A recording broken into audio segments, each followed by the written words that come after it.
Good morning दोस्तों। आज हम भारतीय इतिहास को पढ़ना स्टार्ट करेंगे। भारतीय इतिहास को मुख्यतः 3 भागों में पढ़ा जाता है। क्या पढ़ेंगे हम आज? भारतीय इतिहास।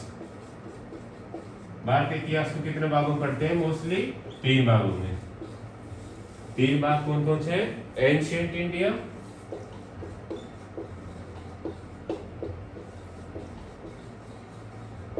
दूसरा मिडाइवल इंडिया,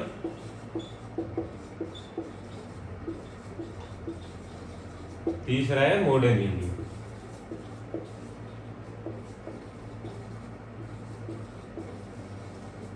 एंशिएंट इंडिया को बोलते हैं प्राचीन भारतीय इतिहास,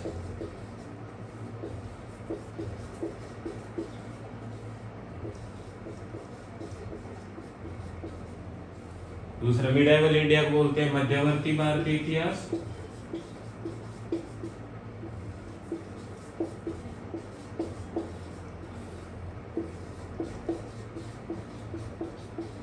और मॉडर्न इंडिया को बोलते हैं आधुनिक भारतीय इतिहास।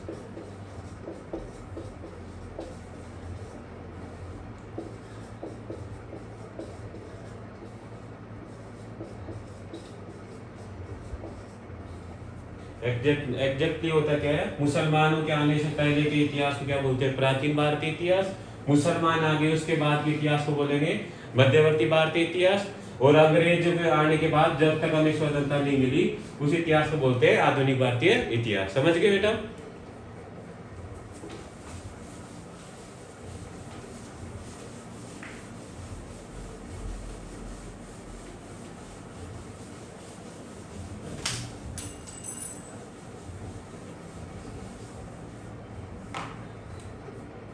अब देखो, एंशिएंट इंडिया और मिडाइवल इंडिया से बहुत कम क्वेश्चन आते हैं। हम मोस्टली पढ़ेंगे आधुनिक भारतीय इतिहास। आधुनिक भारतीय इतिहास को मुख्यतः दो मत हैं आधुनिक भारतीय इतिहास पढ़ने के। हम क्या पढ़ेंगे? आधुनिक भारतीय इतिहास। इतिहासकार इसके समय को लेकर हमेशा 2 मत है। एग्जैक्टली क्या है? औरंगजेब के कई इतिहासकार औरंगजेब के मरने के टाइम 1707 को मानते हैं भाई। जब से 1707 से 1947 तक का समय क्या है? आधुनिक भारतीय इतिहास का समय। ठीक है, तो कई इतिहासकार मानते हैं 1707 से 1947। और दूसरा मानते हैं प्लासी का युद्ध हुआ है 1757 से 1947। समझ गए बेटा? अब हम आधुनिक भारतीय इतिहास के सिलेबस में अपने क्या क्या है वो सारा पूरा डिटेल के अंदर अपन इसको समझते हैं कि इसके अंदर हम मुख्यतः पढ़ने क्या क्या वाले हैं। ठीक है,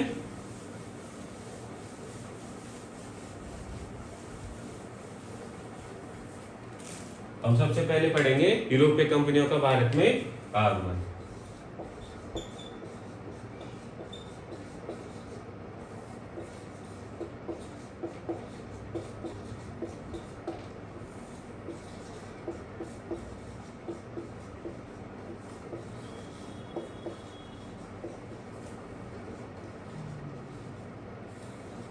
एग्जैक्टली हुआ क्या है? हमें ज्यादातर इतिहास के बारे में पढ़ाया गया कि अंग्रेजों के बारे में पढ़ा है, जबकि हमारे यहाँ पे भारत के अंदर 6 यूरोपीय कंपनी आई थी। उनको हम पूरा डिटेल के अंदर पढ़ेंगे। पुर्तगाली, डच, अंग्रेज, डेनिश, फ्रेंच और स्वीडिश। ठीक है, आधुनिक भारतीय इतिहास के बाद यूरोपीय कंपनियों का भारत में आगमन के बाद अपन पढ़ेंगे उत्तरकालीन मुगल बादशाह। उत्तरकालीन मुगल बादशाह। उत्तरकालीन मुगल बादशाह कौन से हैं? जो औरंगजेब की मृत्यु हुई थी 1707 में, उसके बाद जितने भी राजा बने थे, बहादुर शाह जफर 1857 की क्रांति तक जितने भी मुगल बादशाह बने थे वो सारे बेलखनी बादशाह थे। तो उनके बारे में अच्छे से जानेंगे कि उत्तरकालीन मुगल बादशाह कौन से थे। फिर है ब्रिटिश प्रांत। ब्रिटिश प्रांत के अंदर हम पढ़ेंगे अवध का विलय, पंजाब का विलय, मैसूर का विलय और मराठा साम्राज्य का ब्रिटिश साम्राज्य में विलय। समझ गए? फिर इसके बाद पढ़ेंगे अपन 1857 की क्रांति। भारत में 1857 की क्रांति कहाँ कहाँ पे हुई उसको पूरा अच्छे से डिटेल में समझेंगे कि 1857 क्रांति भारत में कहाँ कहाँ पे हुई, क्या क्या उसके अंदर घटनाक्रम हुए, कितने लोगों के उसके अंदर शहादत हुई, सारा पूरा डिटेल में पढ़ेंगे। ठीक है, 1857 क्रांति के बाद पढ़ेंगे अपन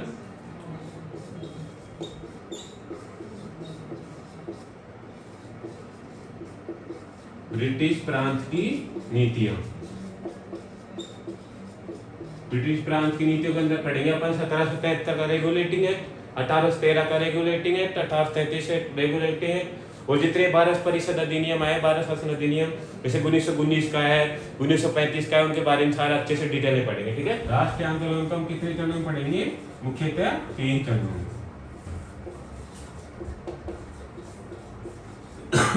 भारतीय राष्ट्रीय आंदोलन, इसको कितने चरणों में पढ़ते हैं अपन? मुख्यतः 3 चरणों में। ठीक है। पहला चरण कौन सा है? उदारवादी चरण। पहला चरण कौन सा है बेटा? उदारवादी चरण। उदारवादी चरण कौन सा है? जिसके अंदर नरमपंथी नेता शामिल थे। इसके अंदर उदारवादी चरण मानते हैं अपन कांग्रेस की स्थापना कब हुई थी? 1885 से 1905, 1885 से 1905, जब कांग्रेस की स्थापना से लेकर बंगाल विभाजन तक। तो राष्ट्रीय आंदोलन का पहला चरण कौन सा है? उदारवादी चरण। दूसरा चरण कौन सा है? उग्रवादी चरण। उग्रवादी चरण अपन पढ़ते हैं 1906 से 1919। 1919 के अंदर वो जलियांवाला बाग हत्याकांड होता है, जब तक उग्रवादी चरण माना जाता है। ठीक है। और तीसरा होता है गांधीवादी चरण।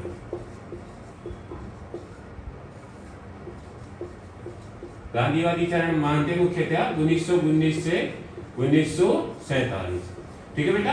राष्ट्रीय आंदोलन कितने चरण है? उदारवादी चरण, उग्रवादी चरण और गांधीवादी चरण। उदारवादी चरण का समय काल कितना है? 1885 से 1905। उग्रवादी चरण का समय काल क्या है? 1906 से 1919। और गांधीवादी चरण का टाइम क्या है? 1919 से 1947। ठीक है। पूरा सिलेबस समझ में आ गया आप लोगों को? अब हम एक एक टॉपिक को पूरा डिटेल से समझेंगे कि आगे उसके अंदर हुआ क्या, कैसे कैसे मतलब यूरोपीय कंपनियां अपने इंडिया के अंदर आई, सारी चीजें। ठीक है बेटा। तो पहले टॉपिक पढ़ेंगे यूरोपीय कंपनियों का भारत में आगमन।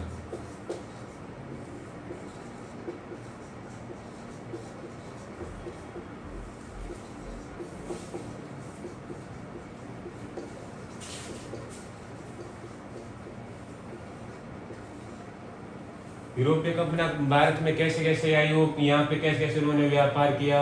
अब हम मोस्टली क्या देखते हैं भारतीय इतिहास के अंदर? हम देखते हैं कि यहाँ पे हमारे भारतीय इतिहास में कोई अंग्रेजों को पढ़ाया जा रहा है, जबकि यहाँ पे हमारे कितनी कंपनी आई थी? यहाँ पे 6।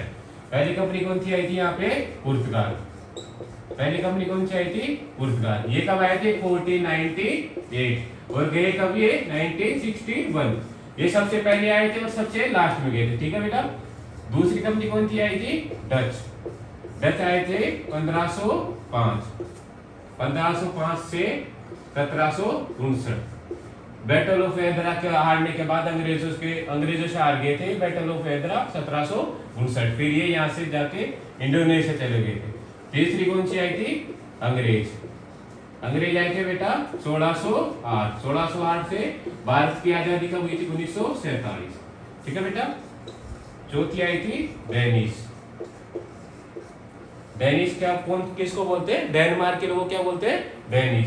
जो आए थे 1616 से 1853। ठीक है बेटा। पांचवी आई फ्रेंच। फ्रेंच आए 1664। 1664 से 1956 तक। अंग्रेजों की बात तब कौन सी 2 कंपनियां रही थी? फ्रेंच और पुर्तगाल। ठीक है बेटा। और छठी आई स्वीडिश। स्वीडन के लोग क्या बोलते हैं? स्वीडिश। तो स्वीडिश आए से 1731। ठीक है बेटा। अपने कितनी कंपनी आई भारत के अंदर? 6। पहली कौन सी आई? पुर्तगाल। ये पुर्तगाली कब आए? 1498। 1498 से 1961। ठीक है बेटा। दूसरी आई डच। डच कब आए? 1505। 1505 से 1759। ये 1759 में कौन सा युद्ध हुआ था? वेदरा। वेदरा के युद्ध में अंग्रेजों से हार के भारत से कहां चले गए थे? इंडोनेशिया। तीसरी कंपनी कौन सी आई थी? अंग्रेज। अंग्रेज कब आए? 1608 से 1947। ठीक है बेटा। चौथी कौन सी? डेनमार्क। डेनिश या डेनमार्क के लोग क्या बोलते हैं? डेनिश। 1616 से 1853। 1853 में अंग्रेजों को सारा अपना व्यापार बेच के वापिस डेनमार्क चले गए थे। ठीक है। पांचवी कौन सी आई? फ्रेंच। फ्रेंच का है 1664 से 1956। छठी कौन सी आई? स्वीडिश। स्वीडिश कब आए? 1731। समझ में आ गया? ये यूपीपीसीएस में आया क्वेश्चन था। यूरोपीय कंपनियों के भारत में आगमन का क्रम बताओ। ये क्या है? एक मतलब एक क्रम ऊपर नीचे करके आपसे पूछ रहे थे। तो आप कैसे याद करोगे? पुर्तगाल, डच, अंग्रेज, डेनिश और फ्रेंच और स्वीडिश। देखो अंग्रेजों से पहले भी डे और अंग्रेजों के बाद भी डे। तो आप ऐसे याद कर लो कि पहली कंपनी कौन सी है, पुर्तगाल। तो अंग्रेजों से पहले भी डे और अंग्रेजों के बाद भी डे। पुर्तगाल, बाद में डच, तीसरी अंग्रेज, चौथी डेनिश, पांचवी कौन सी होगी बेटा, फ्रेंच, छठी कौन सी होगी बेटा, स्वीडिश। स्वीडिश कब है, 1731। अब चलो एक एक कंपनी का अपन क्या करते हैं, पोस्टमार्टम।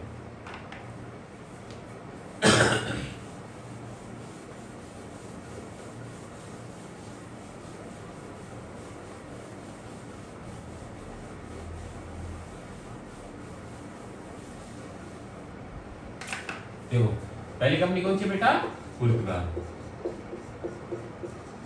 पुर्तगाल कब है, 1498 से 1961। अब देखो हम छोटी किताबों में पढ़ते हैं ना हमेशा, भारत आने वाला पहला अंग्रेज यात्री कौन था, वास्को डी गामा। तो वास्को डी गामा कब आया था, 1498 में। वास्को डी गामा भारत आया। अब देखो पहला यूरोपियन यात्री कौन था, वास्को डी गामा। कब आया, 1498। अब देखो नोट लगा के लिखेंगे अपन। देखो बात तो ये आया, लेकिन आया कौन से वाले रूट से, ये आया था Cape of Good Hope. Cape of Good Hope की खोज किसने की, बार्थोलोम्यू डियाज। बार्थोलोम्यू डियाज ने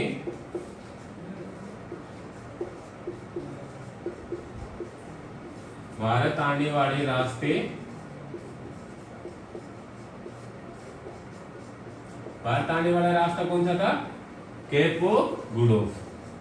केप ऑफ गुड होप मतलब उम्मीदों का सिरा। उम्मीदों का सिरा क्या बोलेंगे अपन, आशा अंतरिक्ष। इसके अंदर क्या बोलते हैं बेटा, आशा अंतरिक्ष। बार्थोलोम्यू डियाज ने किसकी खोज की, भारत आने वाले रास्ते की। पहला यूरोपियन यात्री कौन, Vasco da gamma. Vasco da gamma कब आया, 1498। और 1487 में बार्थोलोम्यू डियाज ने किसकी खोज कर दी, भारत आने वाले रास्ते। भारत आने वाले रास्ता क्या बोलते हैं, Cape of Good Hope. Cape of Good Hope के अंदर क्या बोलते हैं, आशा अंतरिक्ष। समझ गए बेटा। देखो वास्को डी गामा किसके मार्गदर्शन से आया, अपना गुजराती व्यापारी था,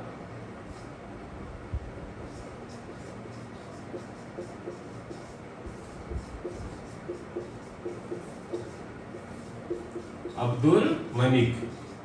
उसका नाम क्या था गुजराती व्यापारी का, अब्दुल मलिक। अब्दुल मलिक के मार्गदर्शन में।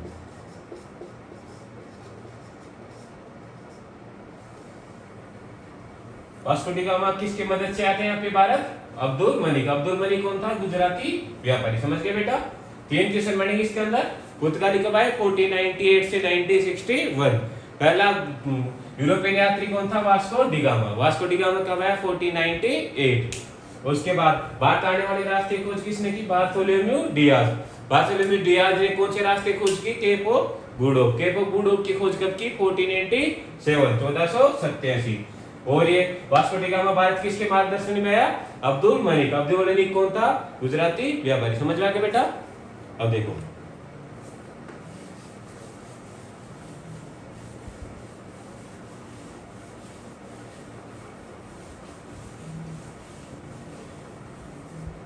देखो वास्को डी गामा सबसे पहले भारत में कहां पे आया था, ये आया था अपने ये वास्को डी गामा आया था अपने पश्चिमी तट पर। पश्चिमी तट कौन सा लगता है अपना, केरल वाला। ठीक है।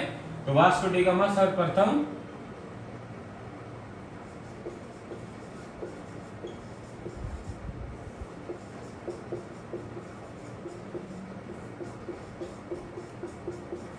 वास्को डी गामा कहां पहुंचा, कालीकट बंदरगाह। कहां पे पहुंचा, कालीकट बंदरगाह।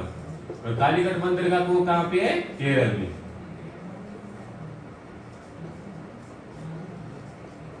कालीकट बंदरगाह कहां पे है बेटा, केरल में। सबसे पहले वास्को डी गामा कहां पे पहुंचा, केरल में, कालीकट बंदरगाह। अब देखो कालीकट के राजा का क्या बोलते थे, जमोरिन। तो कालीकट के राजा ने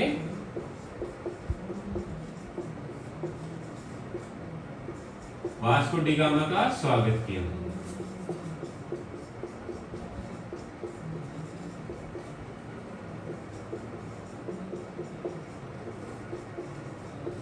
देखो वास्को डी गामा सबसे पहले कहां पे उतरा? केरल के कालीकट बंदरगाह। कालीकट के राजा का क्या नाम था? जमोरीन। कालीकट के राजा, अब यहाँ पे क्या लिख दोगे आप? ब्रैकेट में लगा के लिख दो जमोरीन। कालीकट के राजा जमोरीन ने क्या किया? इसका स्वागत। अब देखो यहाँ पे जैसे ये वास्को डी गामा उतरा ना भारत के अंदर, तो क्या हुआ? वहाँ के लोकल जितने भी व्यापारी थे उन्होंने क्या किया? इसका विरोध, क्योंकि ये यहाँ से क्या लेके जाता? मसाले। अब देखो जमोरी ने जैसे ही देखा कोई गोरा है, अब गोरे से देखो हाथ मिलाने के लिए ऐसे तरसते हैं ना अपन, तो ये मतलब एक गोरा चिट्टा पहली बार देखा इसने कि ऐसा गोरा आदमी भी इस दुनिया में हो सकता है। इसने देखते ही सबसे पहले क्या किया? इसने स्वागत। ठीक है बेटा। जबकि यहाँ के लोकल व्यापारियों ने क्या करा था? इसका विरोध। समझ गए? अब देखो वास्को डी गामा को भारत के साथ व्यापार में कितना फायदा हुआ? 60 गुना। ये भी आया हुआ किस समय? यूपी लेखपाल में आया था भी वास्को डी गामा को भारत के साथ व्यापार में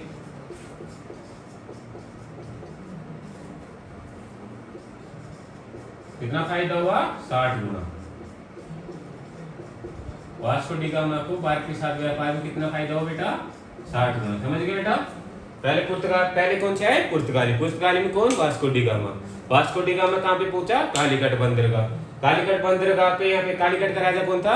जमोरीन। जमोरीन ने क्या किया? इसका स्वागत। और वास्को डी गामा को भारत के साथ व्यापार में कितना फायदा हुआ? 60 गुना। समझ में आ गया बेटा? अब देखो पहला यात्री तो ऑब्वियसली हर किसी को पता होता है कि वास्को डी गामा। ये तो अपन छोटी की तरह से पढ़ते आए हैं ना कि पहला यात्री कौन था? Vasco da gamma. अब देखो अब असली क्वेश्चन बनता है दूसरा यात्री कौन था? ठीक है, पहला तो हर किसी को पता होता है कि पहला कौन आया था। दूसरा कौन आया था बेटा? Pedro Alvarez Cabral. दूसरा यात्री कौन था? Pedro Alvarez Cabral. ठीक है बेटा।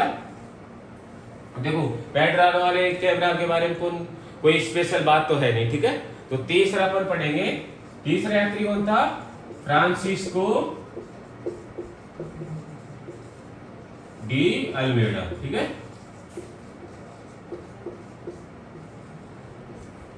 अब देखो 1503 में पुर्तगालियों ने क्या फैक्ट्री स्थापित की? कोचीन में। 1503 में पुर्तगालियों ने कोचीन में फैक्ट्री स्थापित की।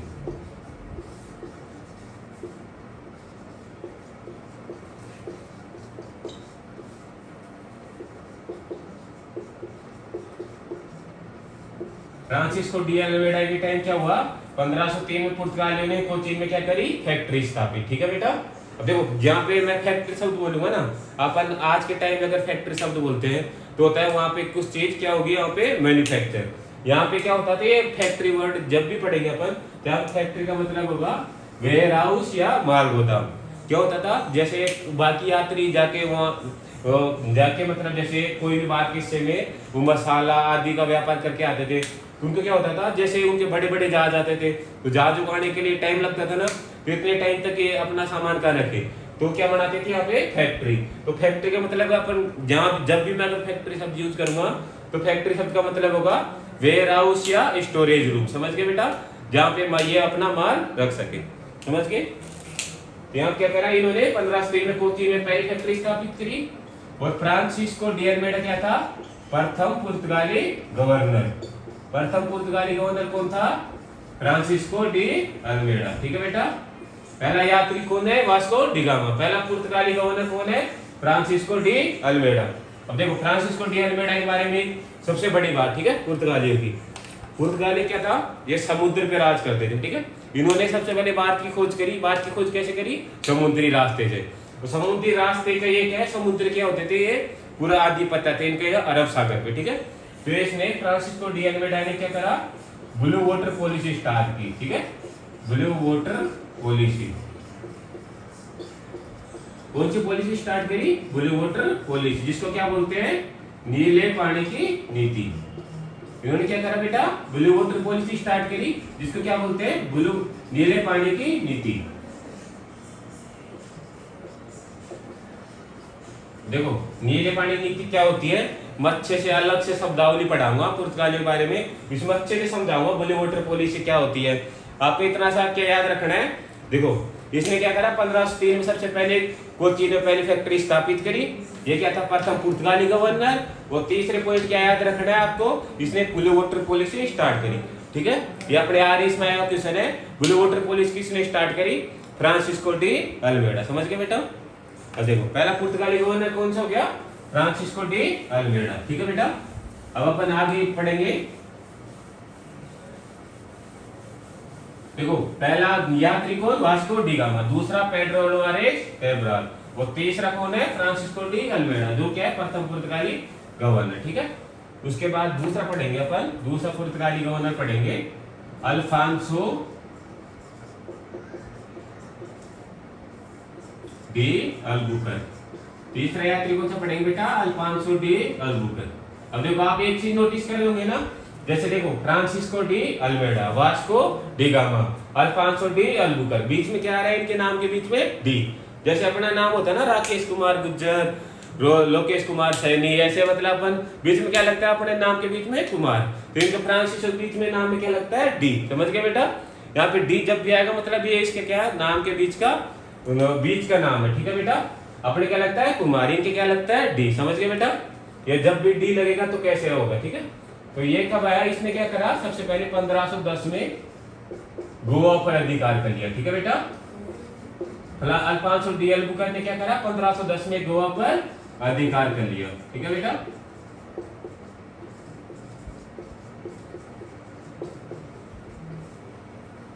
इसलिए देखो इसने गोवा पर अधिकार कर लिया, तो इसको क्या बोलेंगे अपन, पुर्तगाली साम्राज्य का वास्तविक संस्थापक, क्योंकि पुर्तगाली पूरे लास्ट तक कहां पे रहते हैं, यहाँ पे ओनली वो गोवा पे, तो इसको क्या बोलेंगे, पुर्तगाली साम्राज्य का वास्तविक संस्थापक, ठीक है।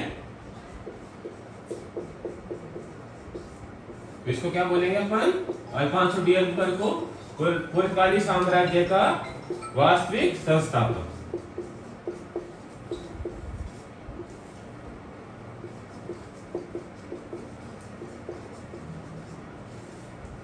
अल्फांसो डी अल्बुकर को क्या बोलेंगे अपन, पुर्तगाली साम्राज्य का वास्तविक संस्थापक। समझ गए बेटा।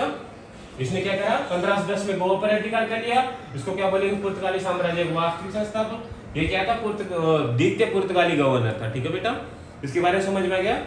फिर तीसरा पढ़ेंगे अपन नीनो डी, ये 1530 तक रहा था, ठीक है, 1510 से 1530 तक, ठीक है। फिर अपन तीसरा पढ़ेंगे, तीसरा पुर्तगाली गवर्नर नीनो डी कुना। इसने क्या करा, जैसे गोवा पर अधिकार किसने करा, अल्फांसो डी अल्बुकर्क ने। इसने 1530 में गोवा को क्या बना लिया, मुख्य केंद्र। गोवा को मुख्य केंद्र किसने बनाया, नैनो डी कुना ने। देखो गोवा को जीता किसने था, अल्फांसो डी अल्बुकर्क ने, और गोवा को मुख्य केंद्र किसने बनाया, नीनो डी कुना ने। नीनो डी कुना ने कब बनाया, 1530 में। समझ में आ गया बेटा। पहला यात्री कौन, वास्को डी गामा, दूसरा कौन, पेड्रो अल्वारेज कैब्राल, तीसरा कौन है, Francisco de Almeida. Francisco de Almeida कौन था, प्रथम पुर्तगाली गवर्नर। और ब्लू वाटर पॉलिसी किसने स्टार्ट करी, फ्रांसिस्को डी अल्मेडा। उसके बाद द्वितीय पुर्तगाली गवर्नर पढ़ेंगे अपन, उसका नाम क्या है, अल्फांसो डी अल्बुकर्क। इसने क्या करा, 1510 में क्या करा, गोवा पे अधिकार। इसको क्या बोलते हैं, पुर्तगाली साम्राज्य का वास्तविक संस्थापक। फिर तीसरा अपन पुर्तगाली गवर्नर कौन सा पढ़ेंगे, नीनो डी कुना। नीनो डी कुना ने 1530 में गोवा को क्या बना लिया, मुख्य केंद्र। समझ में आ गया। तीनों पुर्तगाली गवर्नर समझ में आ गया आपको। देखो मेन सारे जो गवर्नर, जो मुख्य व्यक्ति आए थे यहाँ पे पुर्तगाली, वो अपन ने अच्छे से डिटेल पढ़ लिया ना बेटा।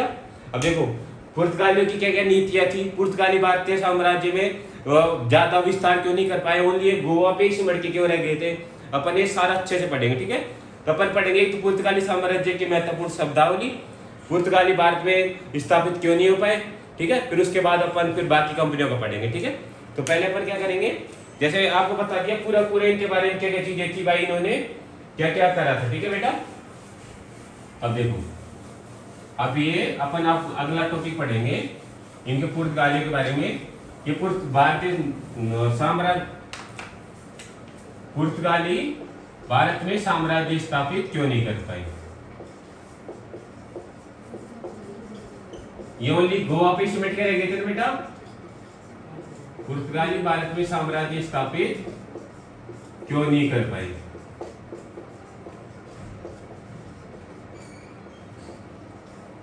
देखो पहला रीजन क्या है, देखो इनका पुर्तगाली भारत में साम्राज्य स्थापित नहीं करने का, इन्होंने क्या करा, धार्मिक असहिष्णुता की नीति अपनाई। धार्मिक क्या करा बेटा, धार्मिक असहिष्णुता की नीति अपनाई।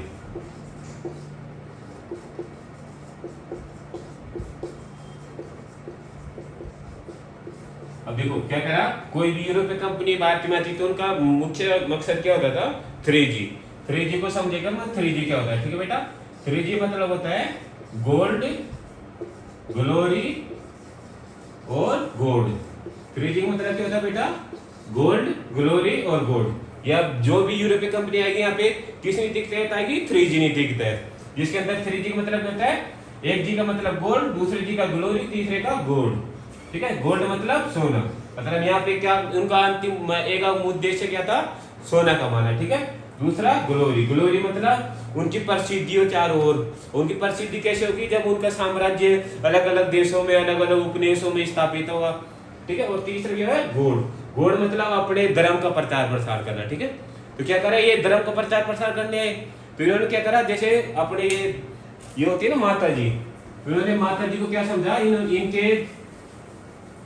मेरी नाम की देवी होती है इनके, तो इन्होंने क्या समझा, ये क्या है, मेरी, मिस मेरी।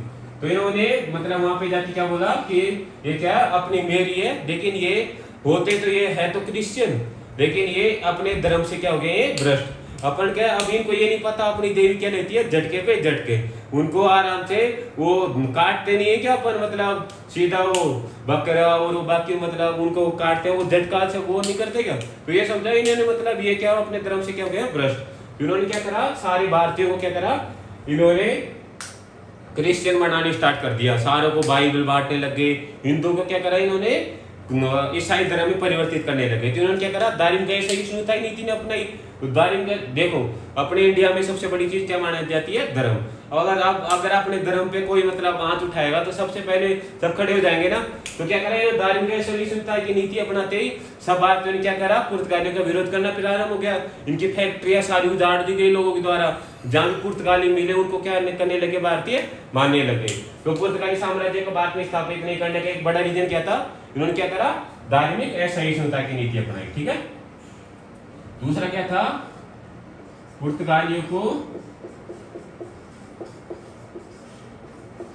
अफ्रीका में सोने की खान मिल गई थी, ठीक है बेटा। दूसरा रीजन क्या था, पुर्तगालियों को अफ्रीका में सोने की खान प्राप्त हो गई थी।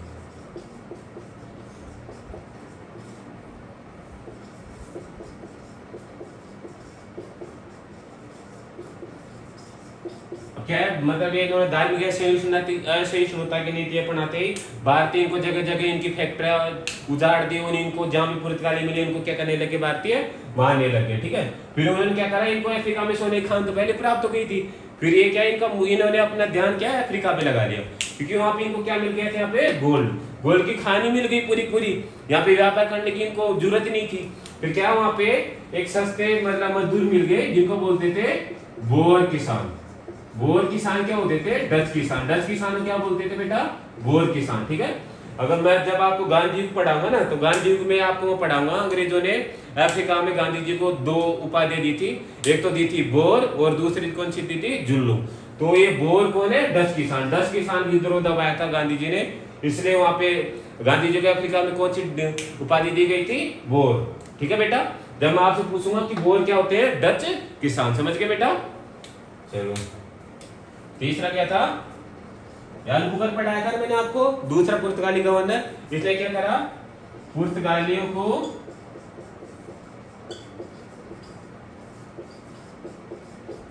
भारतीय महिलाओं से विवाह के लिए प्रोत्साहित किया।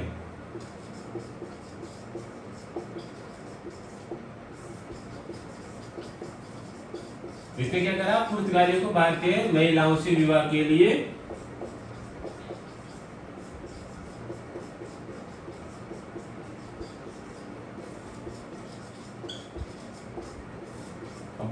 अभी इसने अल्बुकर्क ने क्या करा, मतलब पुर्तगालियों को भारतीय महिलाओं से विवाह के लिए क्या कर दिया इसने, प्रोत्साहित। मतलब यहाँ की भारतीय महिलाओं से क्या करो, पुर्तगाली शादी, जिससे क्या है यहाँ पे मतलब पूरा परिवार सब चीज बसा लेंगे। तो यहाँ पे उनके क्या ज्यादा से ज्यादा लोग इकट्ठे होंगे तो अपना व्यापार भी अच्छे से स्थापित कर सकते हैं। और फैक्ट्री में जैसे लूटपाट ऐसी घटना हो जाती थी तो जैसे उनके पूरी पूरी क्या हो गए, रेजिमेंट से स्थापित होने लगी यहाँ पे। अब जैसे यहाँ पे भारतीय महिलाओं से विवाह के लिए अल्बुकर्क ने नीति बनाई, फिर क्या सबसे ज्यादा विरोधी इसी नीतियों के कारण ये पुर्तगाली भारत में स्थापित नहीं हो पाए। अब देखो साफ सी बात है, तो हमारी महिलाओं से विवाह करेगा कोई बाहर का कोई यूरोपीय, तो हमारे मतलब आत्मसम्मान को वो पीड़ा होगी नहीं होगी। फिर अपन मतलब क्या करा, भारतीयों ने बोला कि या आप अपनी महिला दे जाओ, ठीक है, हमारी नई पीढ़ी क्या हो जाएगी, गोरी तो पैदा होगी, कम से कम नई जनरेशन तो कम से कम अच्छी पैदा होगी। तो लेकिन इन्होंने क्या करा, उल्टा भारतीय महिलाओं से विवाह के लिए प्रोत्साहित करने लगे।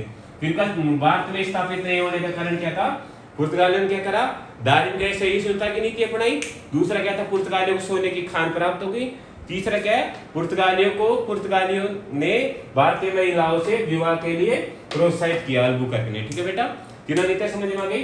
चलो और बाकी क्लास अपन अगले और दूसरे वीडियो में पढ़ेंगे। ठीक है बेटा, अगर आपको समझ में आ गया तो चैनल को लाइक करें, कमेंट करें और सब्सक्राइब का लाल बटन दबाएं। धन्यवाद।